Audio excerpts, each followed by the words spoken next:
समुंदर के एक अपनी लाइफ है।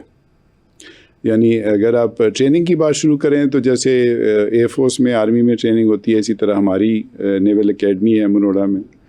उसी तरह 2 साल की ट्रेनिंग है। उसके बाद हम फिर शिप्स पे आते हैं, फिर शिप्स पे ट्रेनिंग होती है और कॉन्टीन्यूसली चलता रहता है। लोनलीनेस, सीक्रेसी, जब आप समंदर पे एक दफ़ा चले जाते हैं तो उसके साथ कैसे कोप किया जाता है? क्योंकि man is a social animal, तो आप अकेले इतना वक्त कहीं गुजार नहीं सकते जहाँ पे बहुत कम लोग हों, बहुत चंद एक लोग हों, वही रोज़ नज़र आ रहे हैं, बाकी सब ब्लू है।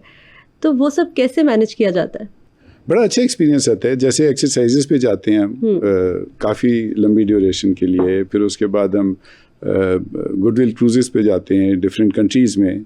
और उसमें यह है कि जितने ऑफिसर्स होते हैं, शिप्स कंपनी होती है, सेलर्स होते हैं, उनकी आपस में एक बॉन्डिंग हो जाती है। It's like a team.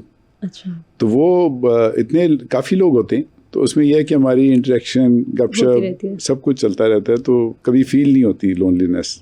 जब एक अरसे के बाद, जब आप लोग शिप के बाद लैंड को टच करते हैं, कैसी फीलिंग होती है वो? It's a good feeling naturally coming back to land.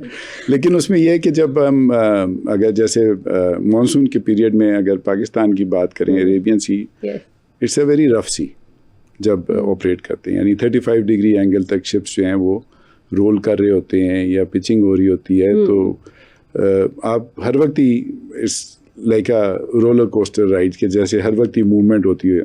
जो आपने बात की ना कि जब लैंड पे आते हैं, तो लैंड पे आते हैं तो एक आध दिन तक ना लैंड भी उसी तरह ही हिल रहा होता है जैसे शिप हिल रहा होता है। अच्छा। यानी आपको सेटल होने में भी नहीं है कि आप वापस एक आध ज़मीन दिन, पर आ गए।